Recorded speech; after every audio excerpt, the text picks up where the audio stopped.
আর গাঙ্গে ভাঙ্গা নিয়ে গেছে গা, কিছু ধরে নিতে চাইলে ঘর দুয়ার সব কিছু গাঙ্গে গেছে গা। দেন কই থাকবো কই যাবে কোনো ঠিক ঠিকানা নাই কে। আর ভাই দেশে নাই, এই মাইসে অপর মাইসে নিয়ে নিয়ে এখানে তুইতেছে।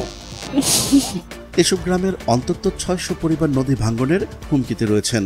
স্থানীয়রা জানিয়েছেন, আজকের ভাঙ্গনে পদ্মায় বিলীন হয়েছে 10টি বাড়ি এবং 13টি ব্যবসা প্রতিষ্ঠান। একে একে দোকানপাট ও ঘরবাড়ি নদীতে পড়তে থাকায় এলাকায় আতঙ্কের সৃষ্টি হয়েছে। আতঙ্কে অন্তত 30টি বাড়ি ও 20টিরও বেশি দোকানপাট অন্যত্র সরিয়ে নিয়েছেন স্থানীয়রা। আমরা পদ্মার পাড়ের মানুষ, পদ্মা নিয়ে আমাদের খেলা। পদ্মায় সর্বনাশা, পদ্মায় বাড়ি 3বার ভাঙ্গা হয়েছে। একবার ভাঙছি, বাড়ি করছি, আবার ভাঙছি, আবার বাড়ি করছি, আবার ভাঙতেছি। এখন এই যে বাড়ি ভাঙছি, এই যে আমার বাড়ি, ওই যে আমার ঘর নিয়ে গেছে, দোকান ঘর নিয়ে গেছে। বা এই এলাকার অনেক ক্ষতি হয়েছে। স্থানীয়রা বলছেন, গত কয়েকদিন ধরেই নদীতে স্রোত বেশি, বাঁধের পেছনে ফাটল দেখা দিয়েছিল, কিন্তু কেউ গুরুত্ব দেয়নি। এখন পরিস্থিতি ভয়াবহ হয়ে গেছে। আমরা চাই যে এটার স্থায়ী একটা সমাধান আসুক।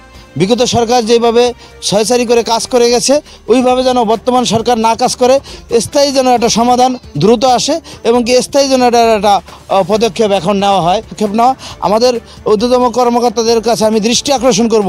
আমরা চোখে দেখতেছি এই জায়গায় ভাঙার সম্ভাবনা আছে এবং কি এই যে আমরা জাজিরা পয়েন্টে পদ্মা সেতুর খুব নিকটে, পদ্মা সেতু আমাদের বুক চিরিয়ে গেছে, বাট আমাদের কোনো সুবিধা আমরা পাই নাই। এ বিষয়ে জাজিরা উপজেলা নির্বাহী কর্মকর্তা জানিয়েছেন, এলাকায় ভাঙ্গন পরিস্থিতি ভয়াবহ রূপ নিয়েছে। আমাদের পক্ষ থেকে ক্ষতিগ্রস্তদের নিরাপদে সরিয়ে নিতে এবং ক্ষয়ক্ষতির তালিকা তৈরি করতে প্রয়োজনীয় ব্যবস্থা গ্রহণ করা হচ্ছে।